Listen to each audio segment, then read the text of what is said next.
Je vous recommande vivement de participer à un atelier, de vivre cette expérience fresque de l'économie circulaire. Je suis sûre, experts ou novices, vous allez tous apprendre des choses.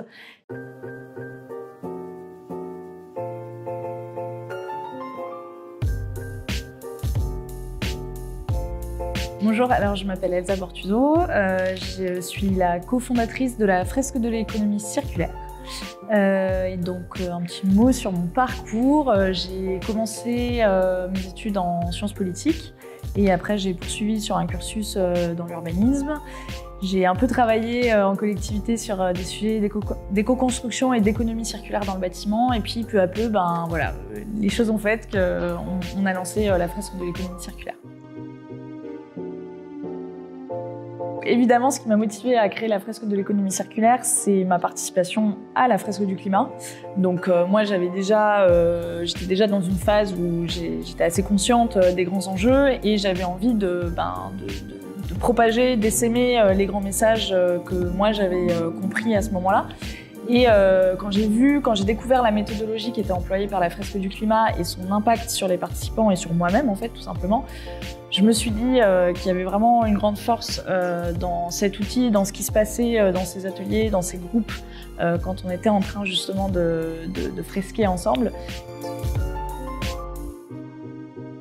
On a co-créé avec Anne-France Mariaquer cet outil qui est la fresque de l'économie circulaire pour sensibiliser. Donc on est vraiment en binôme et en duo sur cette association. Et puis après, il y a tout cet écosystème d'animateurs et de bénévoles qui s'investissent qui investissent leur énergie dans l'animation d'ateliers, mais aussi dans les groupes de travail, au sein de l'association pour justement développer des versions, par exemple une version plus à destination des scolaires, une version en anglais. Donc bref, il y a cette énergie bénévole qui est mobilisée dans notre association et derrière chaque fresque en fait, parce que c'est vraiment le modèle de ces fresques où les animateurs, une fois formés, vont devenir à leur tour des maillons de cette diffusion exponentielle de ces grands messages qu'on délivre en atelier. La force des ateliers fresques, c'est vraiment de pouvoir réunir dans un temps assez long au final, qui est 3 heures, qu'on ne voit pas passer, je vous rassure. Donc de réunir un groupe de personnes qui vont se poser des questions ensemble, réfléchir à comment transformer le modèle, notre système de production-consommation ensemble.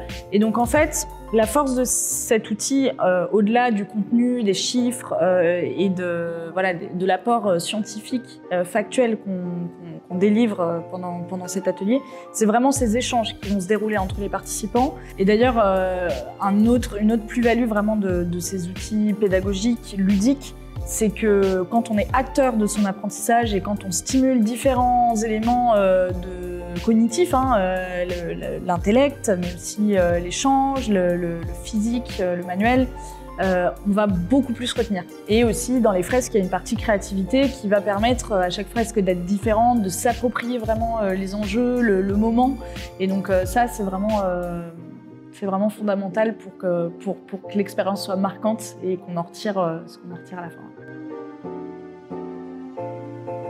Dans les fresques, en fait, les participants sont vraiment les acteurs principaux de ce qui se passe pendant l'atelier, puisque c'est grâce à leurs échanges, aussi à leurs questions et à leur appétence pour certains sujets que l'atelier va se construire en fait. L'animateur, il est vraiment là pour soit apporter du contenu, des précisions, mais aussi vraiment rebondir sur les échanges pour aller creuser sur les points qui correspondent aux attentes du groupe, aux questions du groupe. Donc c'est vraiment le participant est au centre de la démarche fresque. Ce qui est intéressant aussi dans les fresques, c'est qu'on peut être dans un premier temps participant et dans un deuxième temps devenir soi-même justement un maillon de cette diffusion en se formant à l'animation pour pouvoir à son tour essaimer le message. Prochaines échéances, c'est d'être de plus en plus nombreux, évidemment. C'est aller toucher aussi les publics jeunes. Je pense qu'il est important qu'on démarre, en tout cas de démarrer le plus tôt possible avec les bons éléments de compréhension du monde dans lequel on est. Et puis vraiment amplifier le mouvement, donc former de plus en plus d'animateurs, tout en gardant évidemment la qualité de l'animation, mais voilà, vraiment l'objectif c'est d'essaimer. pense que dans l'économie circulaire, donc on parle beaucoup de flux matériels. Il faut évidemment rendre ces flux visibles. Donc, je pense que là, le numérique a une vraie valeur ajoutée pour donner à voir en fait ces flux qui sont soit pas bien documentés, pas bien quantifiés, ou bien en fait on ne sait pas que l'acteur d'à côté a des flux qui pourraient nous intéresser et donc permettre la mise en relation de ces flux. Je pense que le numérique a une vraie valeur ajoutée là-dessus.